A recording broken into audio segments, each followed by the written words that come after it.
জেলা পরিষদকে দুর্নীতিমুক্ত একটি প্রতিষ্ঠান হিসাবে গড়ে তোলা এটা আমার ১ নম্বর প্রায়োরিটি থাকবে। যেন এই জেলায় আমরা নির্বাচিত হতে না পারলেও বিএনপি জন্মলগ্ন থেকে এই জেলা সবসময় বিএনপি নেতৃত্ব দিয়েছে, বিএনপির এমপিরা নেতৃত্ব দিয়েছে যে এই জেলা পরিষদের মধ্য দিয়ে এই শূন্যতা আমরা পূরণ করতে পারবো ইনশাল্লাহ। আমাদের প্রশাসক হিসাবে দায়িত্ব দেয় ওনার প্রতি আমি আন্তরিকভাবে কৃতজ্ঞতা জানাচ্ছি। সর্বোপরি চাঁপাইনবাবগঞ্জের আমি ইতিপূর্বে জাতীয় সংসদ সদস্য ছিলাম এবং এবারও জাতীয় সংসদ নির্বাচন করেছিলাম। এই জেলার অন্যান্য আসনগুলো আমরা পরাজিত হয়েছি। আমরা চাঁপাইনবাবগঞ্জের জেলা যেন উন্নয়ন থেকে পিছিয়ে না পড়ে। জেলা পরিষদ একটি সেবামূলক প্রতিষ্ঠান। এই জেলার জনকল্যাণে এই জেলার বিভিন্ন উন্নয়নমূলক কর্মকাণ্ডে জেলা পরিষদ অতীতেও গুরুত্বপূর্ণ ভূমিকা রেখে এসছে। আমি আশা করব যে এই ব্যাপারে যারা আমাদের জেলা পরিষদের কর্মকর্তা কর্মচারীবৃন্দরা আছেন তারা আমাকে পরিপূর্ণ সহায়তা করবেন।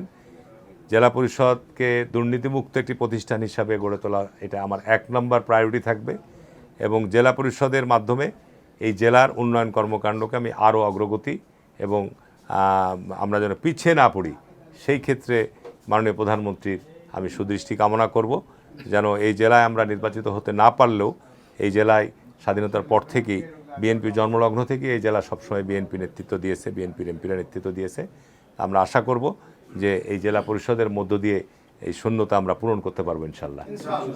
আমি উপস্থিত সাংবাদিক ভাইদেরকে ধন্যবাদ জানাবো।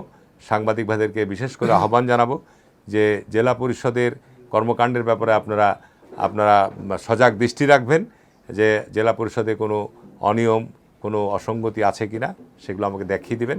সেসব ক্ষেত্রে আমি অবশ্যই যথাযথ পদক্ষেপ গ্রহণ করব। এখানে আজকে আমার মাঝে উপস্থিত আছেন যিনি জেলা পরিষদের প্রশাসক হিসেবে দায়িত্ব পালন করছিলেন। উনি আজকে আমার এখানে উপস্থিত হয়েছেন, ওনাকে আন্তরিকভাবে কৃতজ্ঞতা জানাচ্ছি। উনি এই মাঝে কয়েকটা দিন একদিকে পৌরসভার প্রশাসক হিসাবে তো দীর্ঘ প্রায় ১.৫ বছর যাবৎ তার অধিক সময় যাবৎ তিনি দায়িত্বে আছেন এবং পৌরসভায় ব্যাপক উন্নয়নমূলক কর্মকাণ্ড হচ্ছে। পৌরসভার কাজ উনি সুষ্ঠুভাবে চালিয়ে যাচ্ছেন। পাশাপাশি উনি মাঝে জেলা প্রশাসক চলে যাওয়ার পর সেখানেও অতিরিক্ত দায়িত্ব পালন করছিলেন। আমাদের জেলায় নতুন জেলা প্রশাসকও আসছে। আমরা মনে করি আমরা ইনশাল্লাহ জেলা প্রশাসক আমাদের জেলার অন্যান্য সরকারি কর্মকর্তাদের নিয়ে আমরা আমাদের জেলার উন্নয়নমূলক কর্মকাণ্ডকে এবং বর্তমান মাননীয় প্রধানমন্ত্রীর যে সমস্ত প্রায়োরিটি সেই বিষয়গুলোর ব্যাপারে আমরা যথাযথ তাকে সহায়তা প্রদান করব এই প্রত্যাশা করছি এবং আল্লাহর কাছে সাহায্য কামনা করছি।